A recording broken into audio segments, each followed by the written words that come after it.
Magandang araw! Ako si Teacher Wayne, ang inyong guro sa Araling Panlipunan.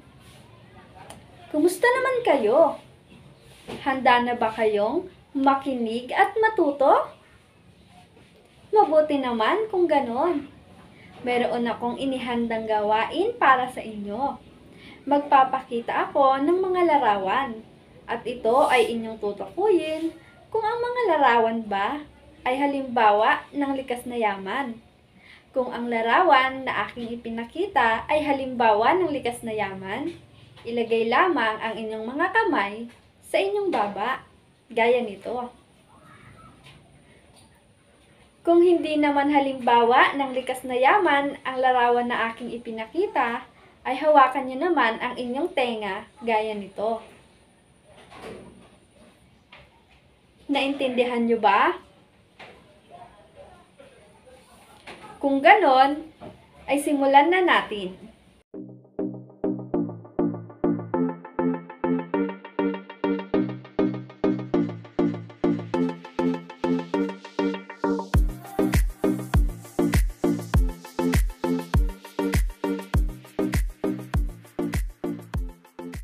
Magaling! Natukoy niyong lahat ng tama ang mga likas na yaman sa mga larawan na aking ipinakita.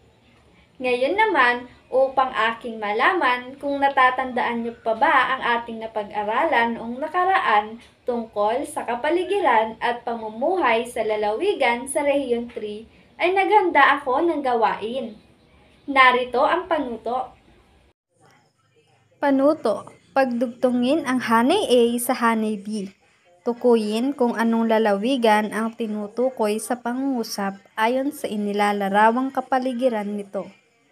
Para sa hanay A, ang Aurora, Bataan, Bulacan, Nueva Ecija, Pampanga, Tarlac, Zambales.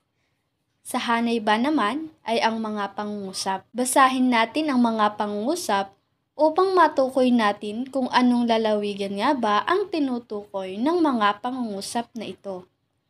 Para sa unang pangungusap, ang halos 80% bahagi ng lalawigang ito ay mabundok at maburol. Ano kayang lalawigan ang tinutukoy ng pangungusap na ito? Ang lalawigan ng Bataan. Tama.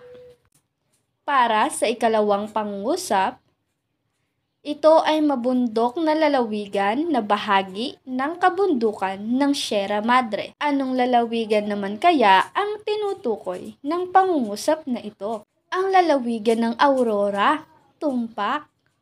Para naman sa ikatlong pangungusap, napaliligiran ito ng mga bulubundukin ng Sierra Madre sa silangan at baybayin at kapatagan.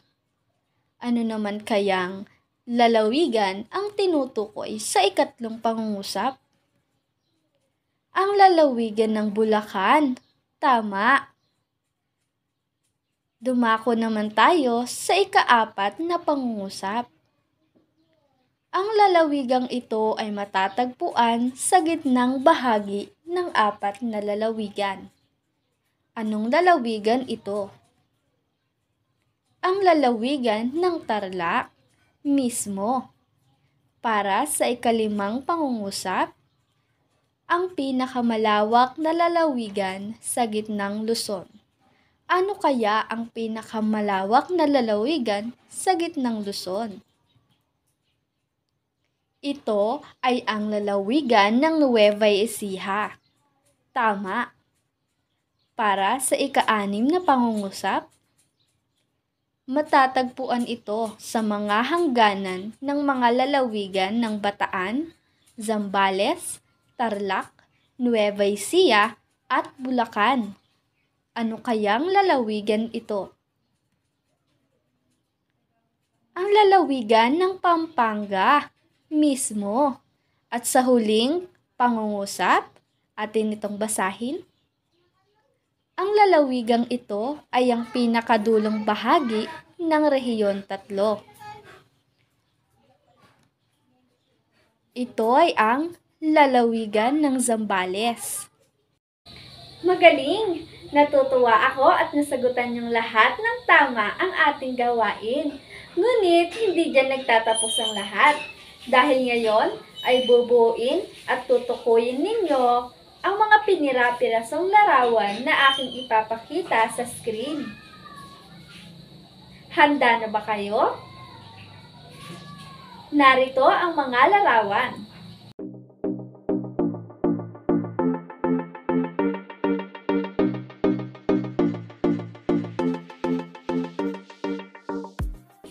Tama! Mapa nga ng Rehiyon 3 ang nabuo sa pinira-pirasong larawan.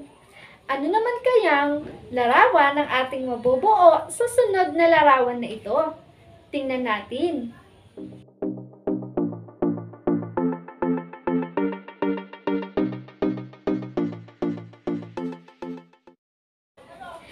Tumpak! Mga likas na yaman nga ang nabuo sa pinira-pirasong larawan. Base sa gawain at sa mga nabuong larawan, tungkol saan kaya ang pag-aaralan natin ngayong araw?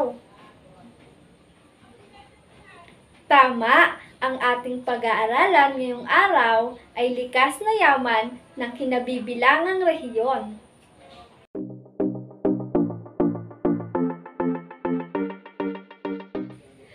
Upang magkaroon pa tayo ng konkreto at akmang konsepto, ay naghanda ako ng mga katanungan na inyo namang sasagutin sa ating talakayan. Mga pamatnubay na tanong.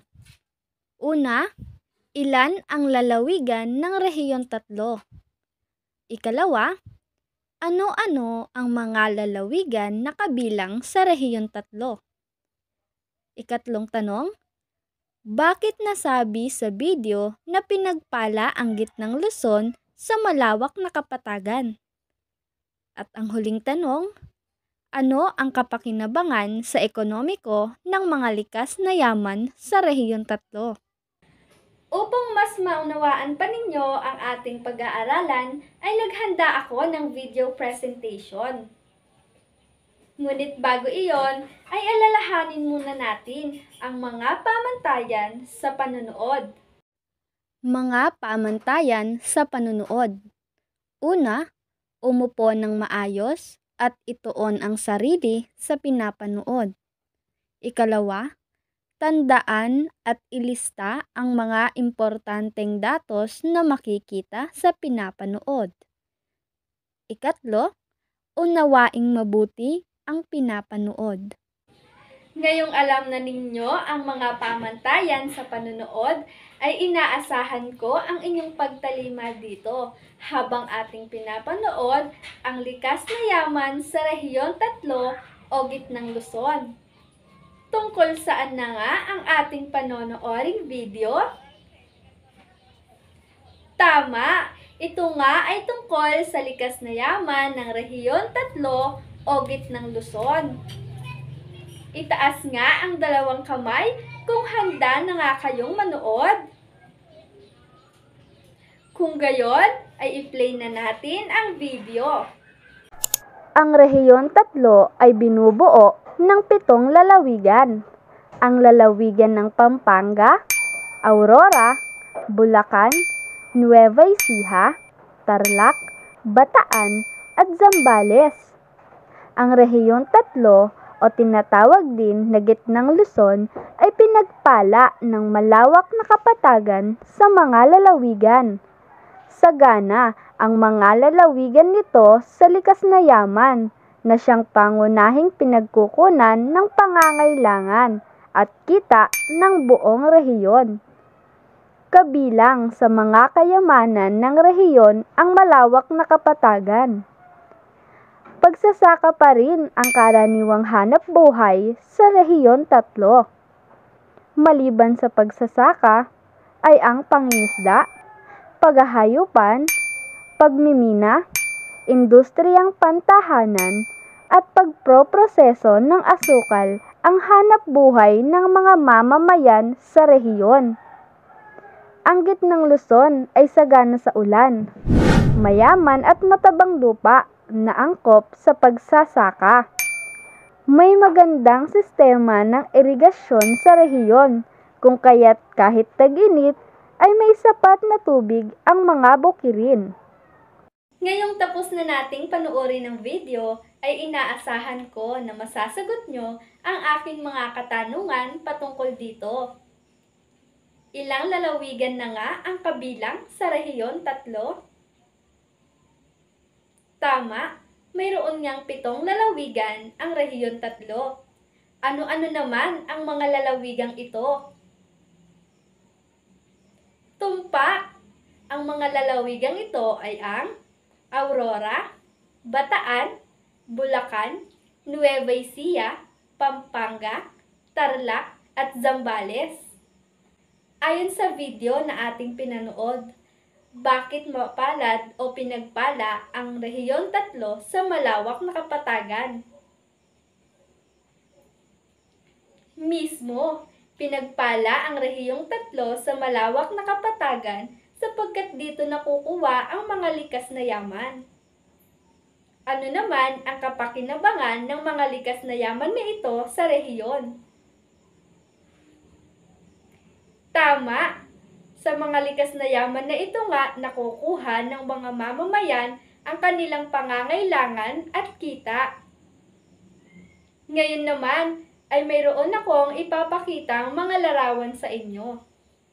Narito ang unang larawan. Ano ang nasa larawan? Tama, ang nasa larawan nga ay kahoy. Narito naman ang sunod na larawan. Ano ang nakikita mo sa larawan? Mismo, ang nasa larawan nga ay dalampasigan. Ang mga larawang iyan ay mga halimbawa ng mga likas na yaman na matatagpuan sa Aurora. Ang lalawigan ng Aurora ay pinagkukunan ng mga produktong kahoy tulad ng tabla at poste. Dinadayo din ito ng mga turista dahil sa magagandang dalampasigan. Nagbibigay ang industriya ng turismo sa pagtaas at pag-unlad ng ekonomiko. Narito pa ang ibang larawan. Ano ang nasa larawan na ito?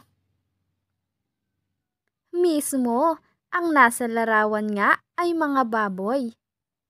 Narito naman ang sunod. Tumpak, mga manok ang nasa larawan. Para naman sa ikatlong larawan. Mismo, ang mga nasa larawan nga ay tinapa. Ang mga likas yaman sa larawan ay mga produkto na mayroon ang Bataan. Sa lalawigan ng Bataan, pangingisda ang pangunahing kinabubuhay ng mga tao dito. Mayroon ding malaking babuyan at manukan. Kilala rin ang lalawigan ng Bataan sa masasarap nitong tinapa, lamang dagat, daing na isda at tuyong lapad. Matatagpuan din dito ang minahan ng bakal at marmol. Dumako naman tayo sa susunod na larawan. Ano ang napapansin mo sa larawang ito? Tama, ang mga nasa larawan ay mga taong nangingisda. Narito ang sunod na larawan. Ano sa iyong palagay ang ginagawa ng lalaki sa larawan? Mismo, iyan ang hanap buhay ng mga mamamayan sa Bulacan, ang pagmimina. Ang mga larawang iyan ay halimbawa ng mga hanap buhay ng mga mamamayan sa Bulacan na galing o nagmumula sa mga likas na yaman na mayroon ng lalawigan. Maraming palaisdaan o fish pond sa lalawigan. Bangus, tilapia, sugpo, alimango at iba pang kultural na seafood ang matatagpuan dito. Mayroon ding mga pagawaan ng alahas at kultihan ng balat ng mga hayop, pagawaan ng kutsilyo, itak, bakya at paso. Mayroon ding minahan ng bakal, apog at marmol. Narito pa ang mga larawan. Ano ang nasa larawang ito? Tama, ito nga ay mga palay. Ano naman ang nasa sunod na larawan? Mismo, ito nga ay mga gulay. Ang mga likas yaman na nakita nyo sa mga larawang ito ay napoproduce sa lalawigan ng Nueva Ecija. Kilala ang lalawigan ng Nueva Ecija bilang Rice Granary of the Philippines. Ang lalawigan ang nangunguna sa produksyon ng palay sa buong Pilipinas. Ang Nueva Ecija din ang pinagmumulan ng pinakamalaking aning palay sa rehiyon. Nagtatanim din dito ng tubo, mais, melon, pakwan at iba't ibang uri ng gulay. Ngayon ay magtungo tayo sa sunod na larawan. Base sa iyong obserbasyon, ano ang nasa larawan? Tumpak, ito nga ay mga mangingisda. Narito ang sunod na larawan. Ano sa tingin mo ang nasa larawan na ito? Mismo, ang mga nasa larawan nga ay higante. Para sa sunod na larawan, ano kaya ang nasa larawang ito? Tama, ang nasa larawan nga ay mga parol. Ang mga nakita nyo sa larawan ay produkto ng Pampanga, kung saan sila ay kilala. Tanyag sa paggawa ng mga higante at makukulay na mga parol at mga muebles ang Pampanga.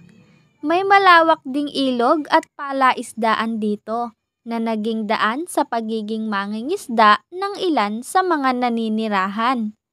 Paggawa ng asukal ang isa sa mga pangunahing industriya sa lalawigan. Narito pa ang ilang mga larawan. Ano ang nasa larawan? Tama, ito ay mga tubo. Para naman sa ikalawang larawan, mismo, ito nga ay mga palay. Para naman sa ikatlong larawan, tumpak, mga gulay nga ang nasa larawang ito. Ang mga likas na yaman naman na inyong nakita sa mga larawang ito ay napoproduce sa lalawigan ng Tarlac. Ang lalawigan ng Tarlac ay may malawak na taniman ng tubo, palay at gulay, dahilan upang makapag-produce ng asukal, bigas at sariwang mga gulay. May minahan din ng manganese at pagawaan ng sawali, paso at muebles. Narito pa ang ibang larawan. Ano ang itinuturo ng tao sa larawang ito? Tama, ang tinuturo ng tao ay kahoy. Para sa sunod na larawan, ano naman sa iyong palagay ang trabaho ng mga taong ito? Tumpak, ang trabaho ng mga taong ito ay pagmimina. Ang mga likas yaman sa mga larawan ay mga halimbawa ng mga likas yaman na matatagpuan sa Zambales. Ang lalawigan ng Zambales ay may malawak na kabundukan na pinagkukunan ng produktong kahoy gaya ng tabla at poste. Matatagpuan din dito ang minahan ng chromite, tanso at guano. Upang lubos kong matiyak kung kayo nga ay mayroong natutunan sa ating talakayan patungkol sa mga likas na yaman sa kinabibilang lalawigan at rehiyon, ay naghanda ako ng gawain. Narito ang panuto. Panuto. Ibigay ang mga likas na yaman ng mga lalawigan at kanilang mga produkto. Sa unang hanay ay naroon ang mga lalawigan ng rehiyon 3. Sa ikalawang hanay naman ay ang mga likas na yaman, mayroon ang mga lalawigang ito. At ang ikatlo at huling hanay ay ang mga produkto mula sa mga likas na yaman. Para sa unang lalawigan ay Aurora. Anong likas na yaman ang matatagpuan sa Aurora? Tabla, tama. Ano namang mga produkto ang maaaring maproduce mula sa tabla? Lamesa, aparador, at iba pa. Tumpak. Para sa ikalawang lalawigan, anong likas na yaman mayroon sa Bataan? Isda, baboy, at manok. Tama. Ano naman ang mga produkto mula sa Bataan? Tinapa, daing na isda, karne ng baboy, at manok. Tumpak. Sa ikatlong lalawigan naman ay ang Bulacan. Ano nga bang likas na yaman ang matatagpuan sa Bulacan? Isda at mineral. Mismo. Ano naman ang mga produkto mula dito? Mga lamang dagat, iba't ibang uri ng isda, at alahas. Tumpak.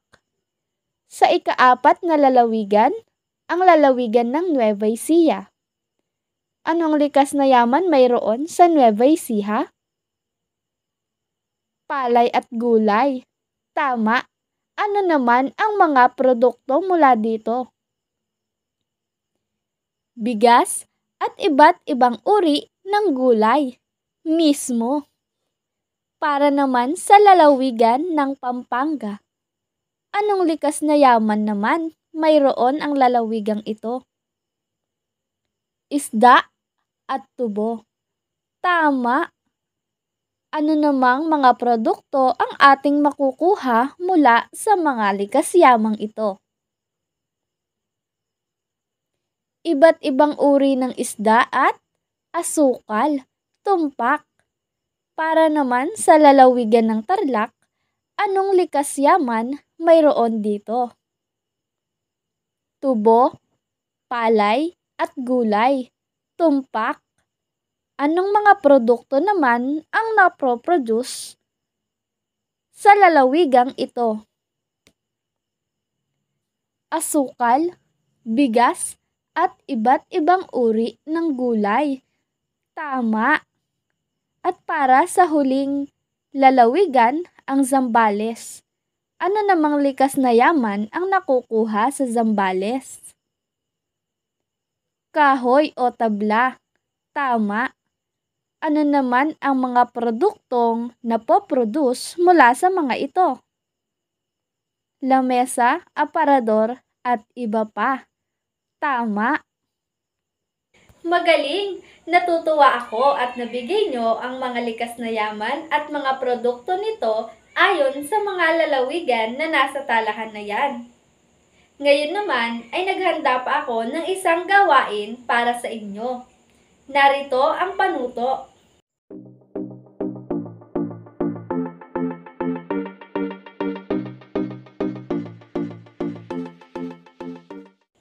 Dahil tayo nga ay nasa ilalim pa rin ng online learning, ay ipapasa nyo na lamang ang gawain nito sa ating Facebook Messenger group chat.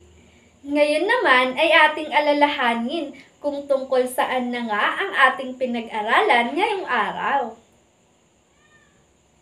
Tama, ang ating pinag-aralan ngayong araw ay tungkol sa likas na yaman ng kinabibilangang rehiyon. Ilan na nga muli at ano-ano ang lalawigan na kabilang sa Rehiyon 3? Tumpak ang mga lalawigan ng Aurora, Bataan, Bulacan, Nueva Ecija, Pampanga, Tarlac, at Zambales ang 7 lalawigan na kabilang sa Rehiyon 3. Maaari ka bang magbigay ng mga likas na yaman na mayroon ang Rehiyon 3?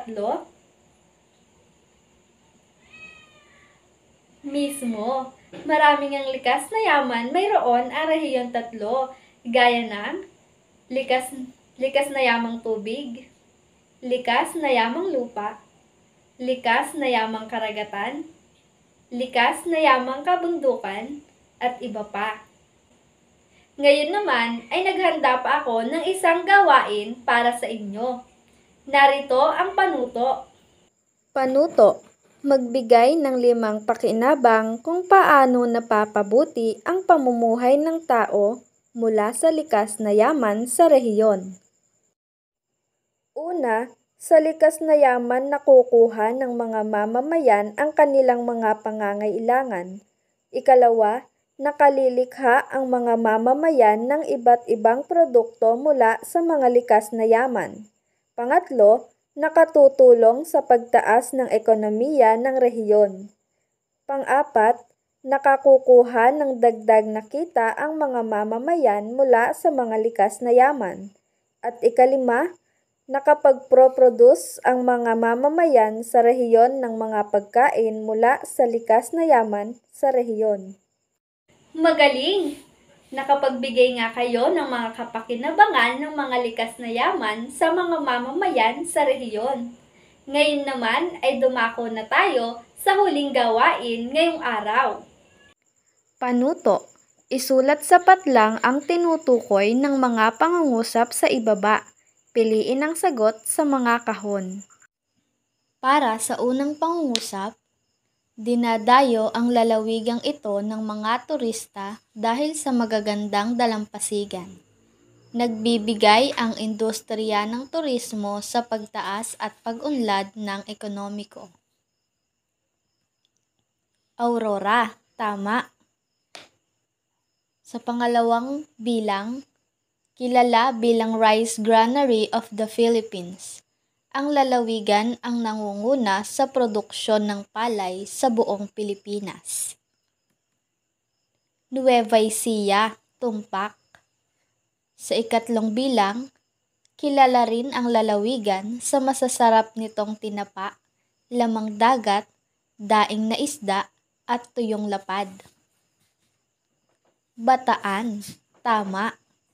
Sa ika-4 na numero, ang lalawigang ito ay may mga pagawaan ng alahas at kultihan ng balat ng mga hayop, pagawaan ng kutsilyo, itak, bakya at paso. Bulacan, mismo. Sa ika-5 bilang, may malawak na taniman ng tubo, palay at gulay na dahilan upang makapag-produce ng asukal, bigas at sariwang mga gulay. Tarlac, tumpak. Sa ika-6 na bilang, tanyag sa paggawa ng mga higante at makukulay na mga parol at mga muebles. Pampanga, tama. Sa huling bilang, ang lalawigang ito ay may malawak na kabundukan na pinagkukunan ng produktong kahoy gaya ng tabla at poste. Matatagpuan din dito ang minahan ng chromite, tanso at guano. Zambales, tama. Mahusay! Natukoy nyo nga ang mga lalawigan na tinutukoy sa mga pangungusap. Para naman sa ating takdang aralin ay narito ang panuto. Panuto. Gumawa ng poster na may temang likas yaman ng aking rehiyon, iingatan at pangangalagaan ko. Gawin ito sa short bond paper. At dito na nga nagtatapos ang ating talakayan. Nawa ay mayroon kayong bagong kaalaman na natutunan. Ako muli, si Teacher Wayne.